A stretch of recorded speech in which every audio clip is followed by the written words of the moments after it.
Hello guys, welcome. I'm Purvi and today I'm very excited to share a new topic with you guys. And now there's so much happening in and around us. There's this news coming of gold prices rising, and this US and China, Indian and China. There's something going on in the Reliance market all over again. The Facebook, Tesla, etc. There's so much happening around us. Now, today's topic is not really linked to all these newses, but the reason why I'm doing is because these news will definitely affect the business in some or the other manner. And how to analyze a business is what we are going to see today. One of the ratios to do the same is the book value per share. So stay with me and let's get started.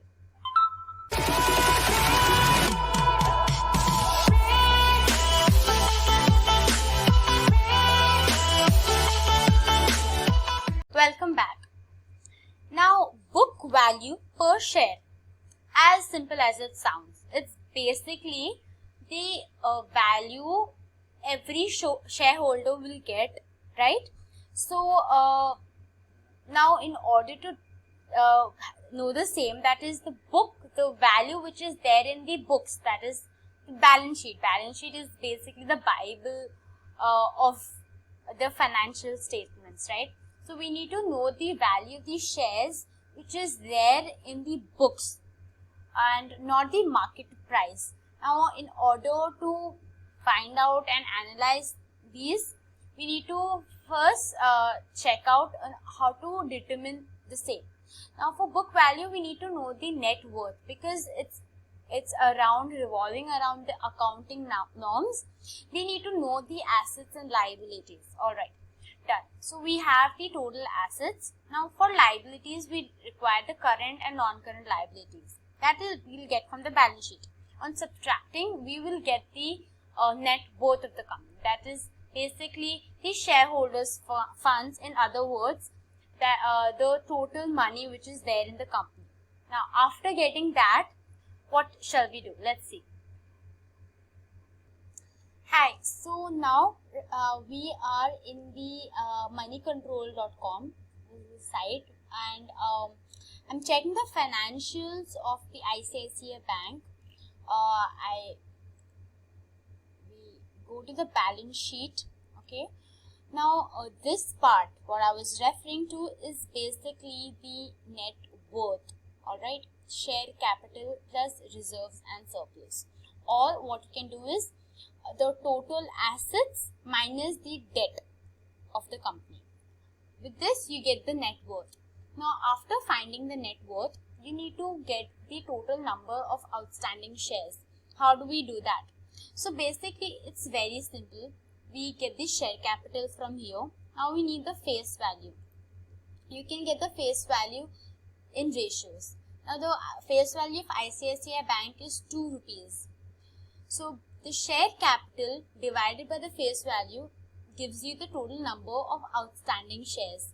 Basically, the number of shares which is given to the public.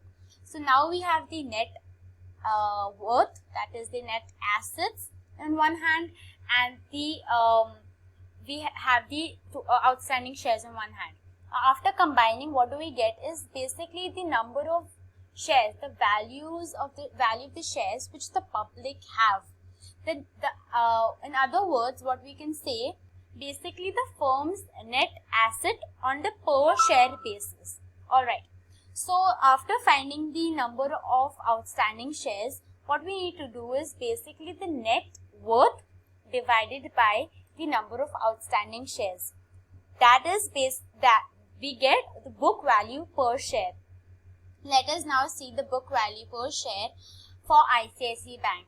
This is the amount which is as on March 2020. If you see, it's excluding revaluation reserve.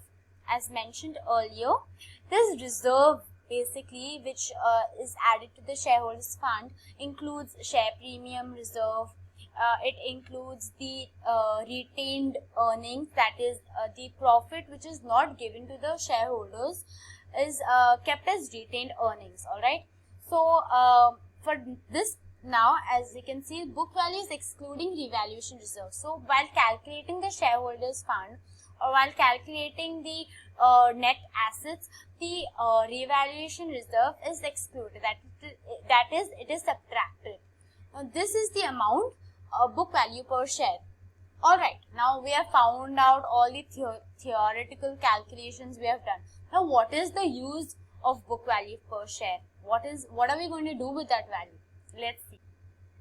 So basically, the book value per share is it indicates that how much part does one shareholder have in the books.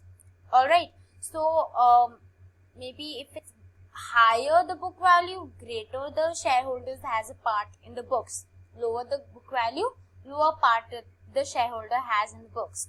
Now it is basically the money which we can get, the shareholders will get when the company is liquidated. What I mean by liquidated is basically when it's shut down or when it's closed.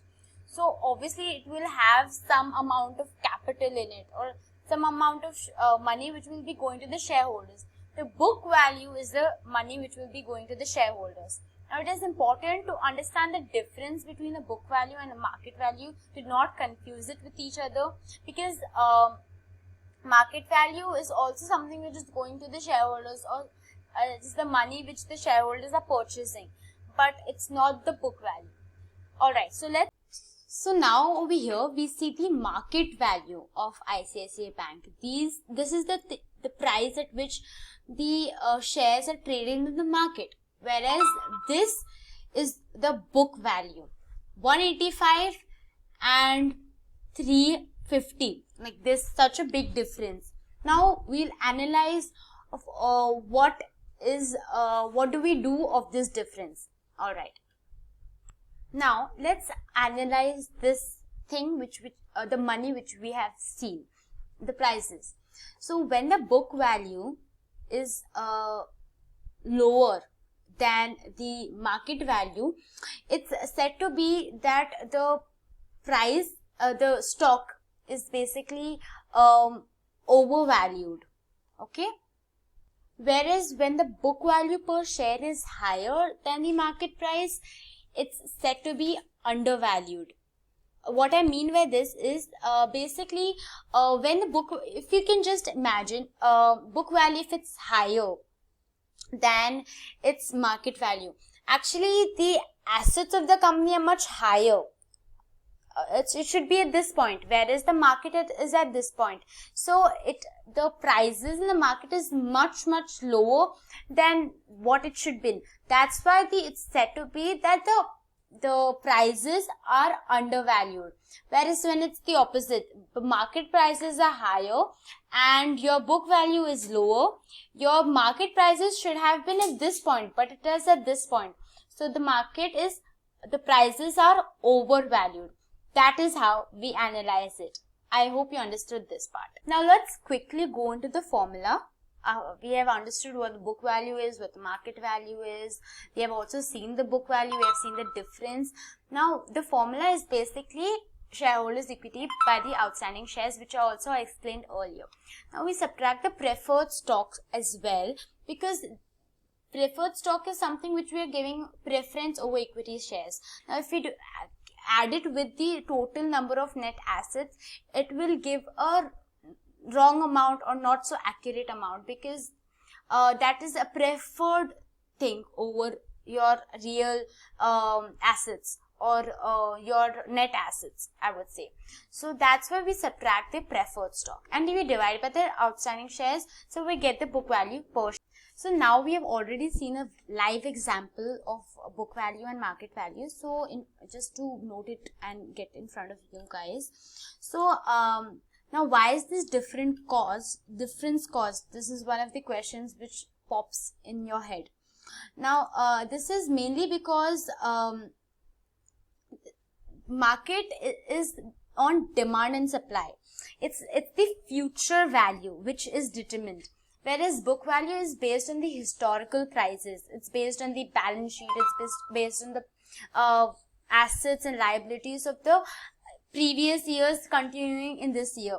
Whereas market value is something of prediction, something which people predict that this company will go higher or lower and etc. And it's based on demand and supply. That's where this difference is caused, and we determine whether the company is undervalued or overvalued. Now, if the market price is higher, that is than the book value, it is kind of an indication that the investors are willing to pay more than what they can actually pay, that is the book value, and vice versa. So this is a main crux and the difference between the two for further analysis. Now this is towards the end of this video. The final meaning of finding all of this stuff. Higher the book value means that the company has more liquidation value, means the investors are the net assets can be liquidated more easily when the company is into its liquidation or dissolution. So basically, when the book value is high, the shares are more worth it, because when the book value will rise, definitely then the company has more assets, and the more net assets, and thus the they can liquidate, or they have a more liquidation power, that is they can pay off their liabilities in a more easier manner, and the shareholders are safe on that part of that area, that is they will get an amount when the company liquidates. So that's towards the end of this video. I hope you enjoyed. The next lecture we will be seeing about another ratio. After that, henceforth we will be combining all the ratios and doing a perfect company analysis with its balance sheet, cash flow, etc. So stay with me. Thank you so much.